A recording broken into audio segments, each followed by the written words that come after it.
Welcome to Story Talk, a series of online conversations featuring storytellers and artists from different parts of the world, especially curated for the 5th anniversary of StoryFest Singapore.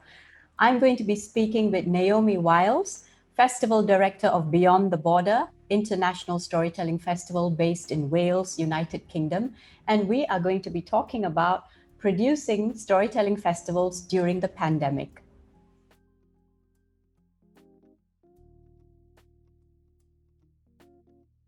Hi, Naomi. Nice to have you on Story Talk.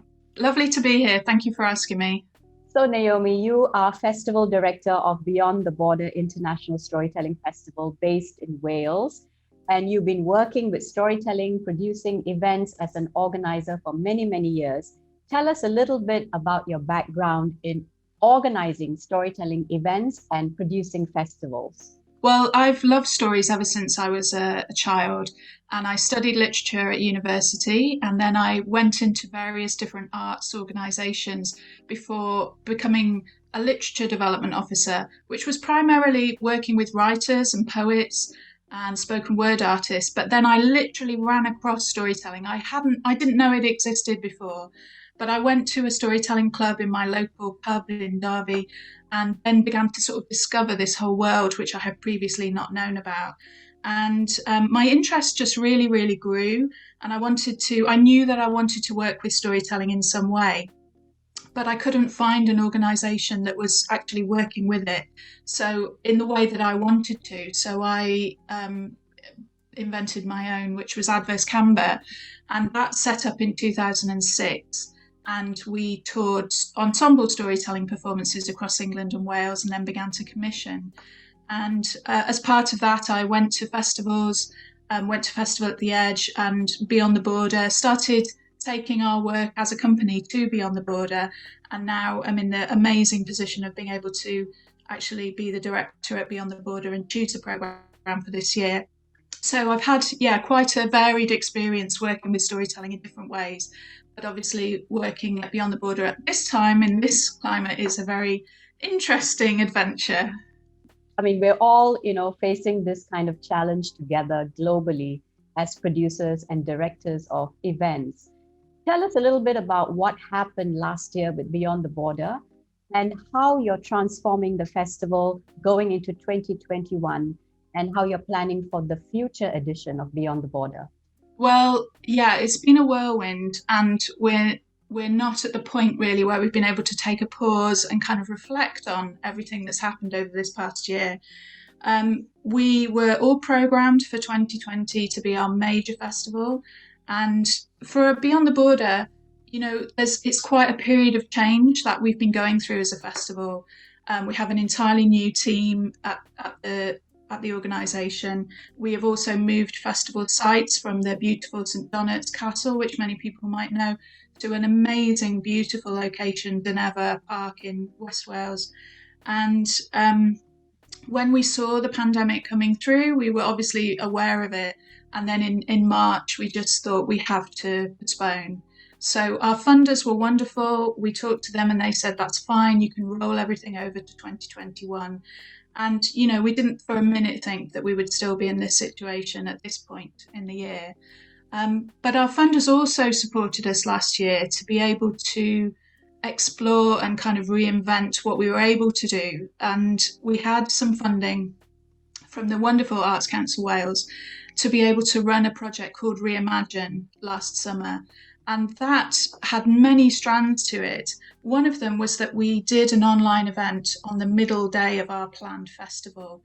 And that was a mix of pre-recorded work and 3 live Zoom storytelling sessions. And we learned such a huge amount by doing that about just how many people are involved, the different processes that are involved in putting things online. But we also started running speculative spaces, we called them, which were online discussion spaces really for storytellers to explore their practice, to explore the themes which are kind of underpinning Beyond the Border as we move forward, themes like language and heritage and in the environment, and really exploring digital tools and what we can do with them. So we started teaming filmmakers and storytellers together. We ran a couple of prototype events, which were exploring new themes in new ways. And all the way through this last year, we've also been holding some events online. So we've been pre-recording work and putting that out, and we've also been hosting events in partnership with other people and other organisations in Wales.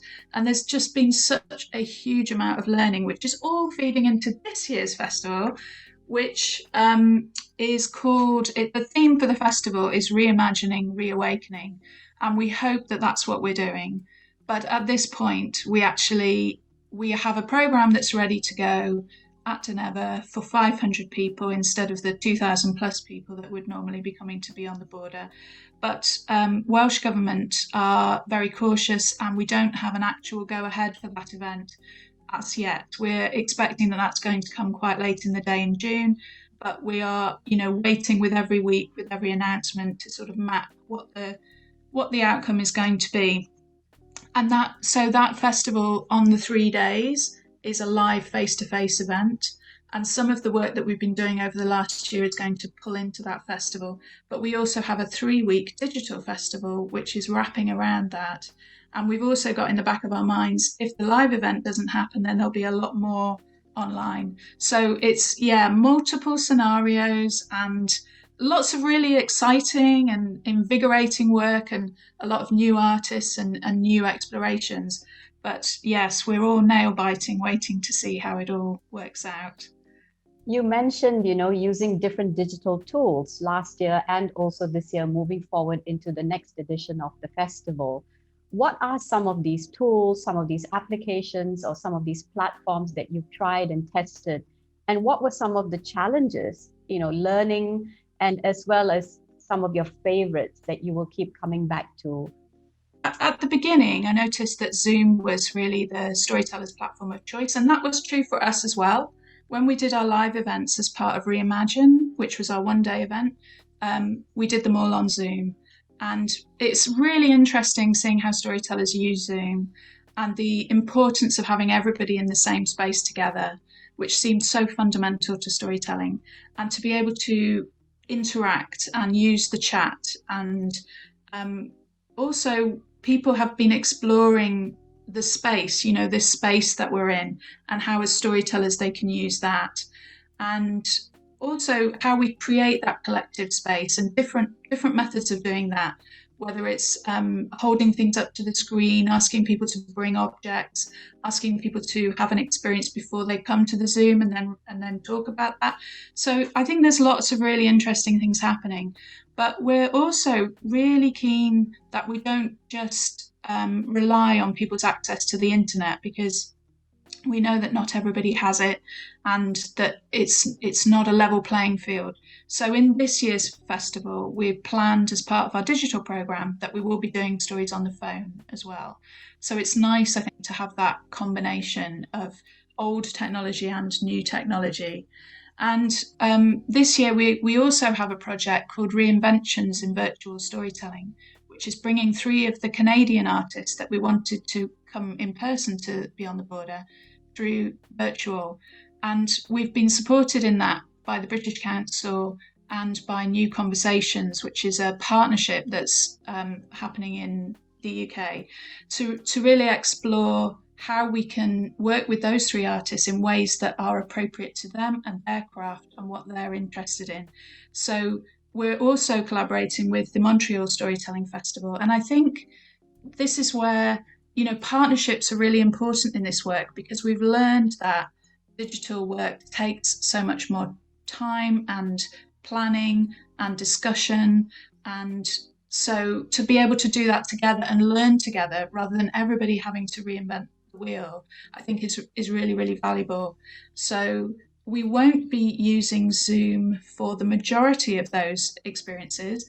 We're using a combination of filmed work so that we can, move out of our spaces and see the landscape and see the culture that the storyteller is bringing with them, because that's really important as well. The language is really important, but it's also the whole, the culture around us that we bring through our stories. And then some storytellers don't want to work with a camera. That's not their primary method of delivery.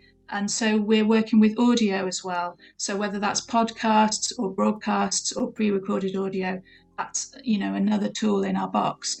And I think one of the most interesting things that we've learned over the last year is around partnership, but partnerships between creatives as well. So having a creative filmmaker or a filmmaker who works with virtual reality or augmented reality work with a storyteller and see, well, what can we create together?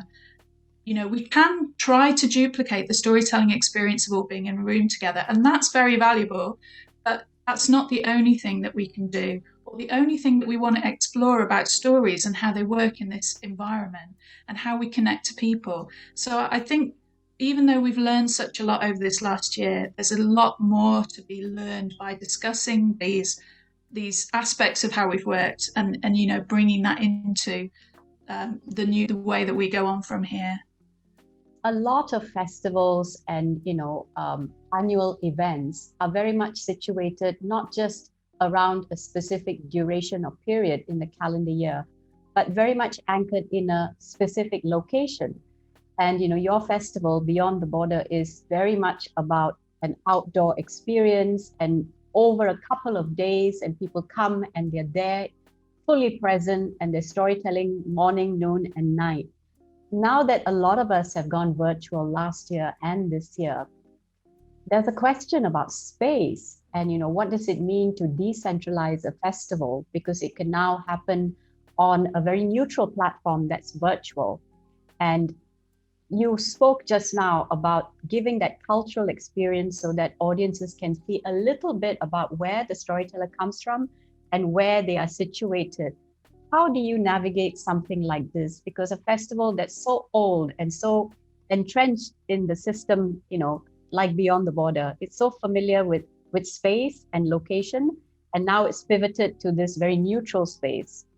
It's really important that in exploring new tools and in trying to do what we can to kind of keep everybody connected, we don't lose the kind of fundamental values that are part of our identity as organisations, and also what we're trying to do in advancing storytelling. And storytelling as a culture is so rooted, it's those stories that we have heard from coming through from the past, all those voices and all those different perspectives on those stories that we take forward as storytellers. So I think and virtual space is a strange two-dimensional space, and it's not grounded in the same way. And I think we have to work with it, but bring those values through. And I think there's lots of different ways that we can do that. And that's the kind of exploration phase that we're in, I think. One of the events which we tried online was called Mami Iaith, which is mother tongue in Welsh.